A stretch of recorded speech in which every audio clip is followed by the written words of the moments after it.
Hi everyone, welcome to another episode of The Edge. I'm Russ Layton from Sparx Hockey. Today, it's kind of exciting. We went into our attic and we pulled out some of our earliest prototypes that led eventually to the Sparx Sharpener. And we pulled them out internally to do a little show and tell, but we realized that maybe some of our fans and our users of the Sparx Sharpener would love to see how did we get there. We also have some of the team behind the cameras today, and as I'm talking through these prototypes, they will hopefully help out and ask any questions related to the prototypes that might be of interest to them. So in 2012, the Sparx Sharpener started by me purchasing a tabletop sharpener for myself so that I could sharpen my skates at home.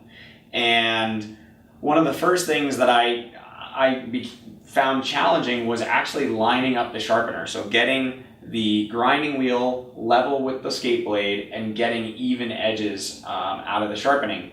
And I thought, that this product that existed on the market, this skate sharpener, just hadn't seen any technology in decades, if not a century.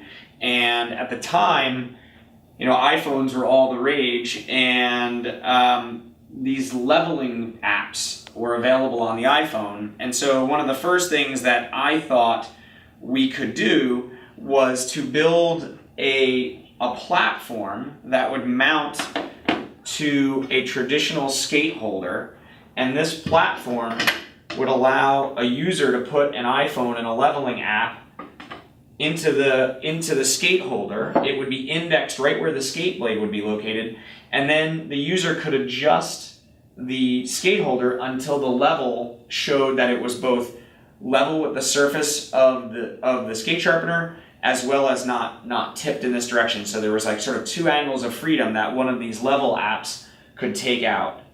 The next step would be to incorporate some height adjustment to get that skate blade dead center with the grinding wheel.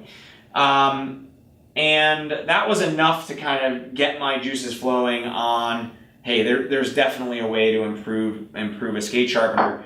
So I began to experiment and build stuff all on my own in my garage. And shortly thereafter, I realized that I couldn't hold down my day job and keep experimenting and building these prototypes. So I hired a few interns who started helping me with the design. And one of the first things that we thought of was once we resolved getting the skate blade holder level and even with the grinding wheel, we learned of products like this, which were edge checkers. And these edge checkers were great in that they would give you an analog reading of how far your edges were out of alignment.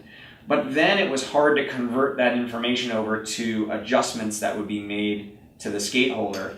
So what we did was we cannibalized a digital caliper, and we built this tool that would allow someone to put a skate blade into the tool, and in theory, this would tell you how far out the two edges were, and it would tell you like a physical number of, say, clicks that would be required to adjust the blade holder so that you would bring the skate into the right height with the grinding wheel. Because this would get it level, and now you need to figure out the height, and that's what this digital tool was going to allow you to do, which would be much more intuitive than this analog tool. This is probably early 2013, mid-2013 that we had developed this, and we were pretty excited about these two, and we were on our way now to building what was an improved sharpener. And it was very manual in the beginning, and there's a gap in time that we'll put a picture, hopefully right now, into the video that shows the first prototype that we built that incorporated some of the lessons here into a manual skate sharpener, where we started working on the grinding wheel speed, the speed of the feed of the skate back and forth across the grinding wheel. That was what that first prototype was being used for, and this was middle of 2013. In late 2013, we decided that we had, almost mistakenly decided that we had figured everything out, and we moved over to this design, which you see in front of you right here. And this was a lesson learned where we started down the path of designing the product's final almost configuration and a little bit of the aesthetic of the product at the exact same time, where we had, just to give you a little bit of sense of what's going on here, we had a motor spinning a vitrified bonded wheel, the very traditional grinding wheel. We had an auto dressing mechanism located right here that would automatically come in and apply the radius of hollow to this wheel. There was a dust collection unit sitting right here, and this was our Y adjustment. This is today's modern Sparx Sharpener, has that gray knob. This was the first incarnation of that gray knob. This allowed you to move the grinding wheel in and out to get it centered onto the skate, which moved across the top of the grinding wheel. There was a large pivoting mechanism here that applied the upward force, the normal force between the wheel and the skate. And then there was this behemoth of a skate clamp at the top, which allowed us to fit a goalie skate down to a little kid's skate, take the skate in and out, always center the skate over the top of the grinding wheel. What we learned very quickly here was that auto-dressing a traditional grinding wheel was both difficult, required a lot of complex mechanisms, and it generated a ton of dust. And we were, almost overwhelmed with that engineering problem of generating the dust and then collecting the dust into a filter. And some funny notes as I'm looking at these parts. This motor that's on here, right here, is a First Robotics. As we were looking for motors, for those of you that have ever seen the high school robotics competitions, First Robotics kind of gave us the idea of what motor to use, and so we were sourcing a First Robotics motor for quite some time. This is actually, I'm going to step out of the picture just for 1 second. These, because they belong in this video, these were the first two controllers. These are designed with Arduinos for anybody out there that's a hobbyist. This controller ran the missing prototype that we're going to show in a picture, and what this allowed us to do was modify the feed rate, or the rate at which the skate moved across the grinding wheel, and this knob allowed us to modify the speed that the grinding wheel was spinning. So we could live play with these two variables to try to figure out what was the optimal speed and feed of the skate across the grinding wheel. So this ran that mystery prototype that we'll show in a picture. And this also set our number of passes. You can kind of see some of the early controls that are now on the Sparx Sharpener sitting right here. You can also see our original logo. This was designed in-house, no surprise.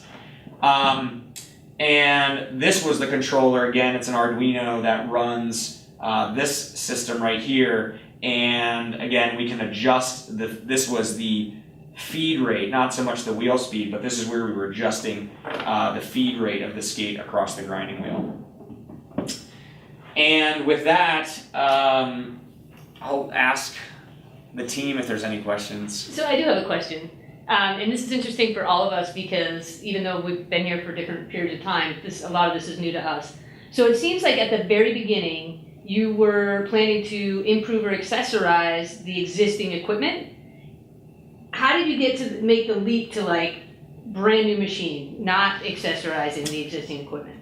So at the very beginning, it was can I build something that allows me to quickly get the machine lined up?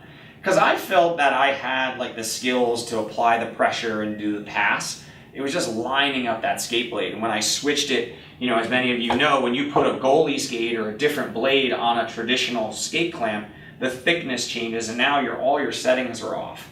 And these felt pads on the bottom of the skate holders, they're wearing too. So there was still stuff moving around here that I felt like, God, if I just had a tool that would help me line up, I'd be all set. But then once I started thinking about it, I realized that not everyone was going to be able to handle the dexterity of putting the right pressure, the right speed, knowing how to do both a rough pass and a finishing pass. And so that's what got me thinking, like, geez, this whole thing needs to be rethought. The product from the ground up should be redesigned. Very good. Well, I hope that answered some of the early questions you might have as to like how did we even embark on this journey. There's a lot that's still left to come in these videos. We'll probably shoot 2 more videos that show the evolution all the way out to the machine that we know today. And if you have any questions, please write in on this post, and I'd be happy to answer them. Thanks so much for tuning in. We'll see you next time on The Edge. Again, reach us at any of our social media profiles at sparxhockey.com. Thanks a lot.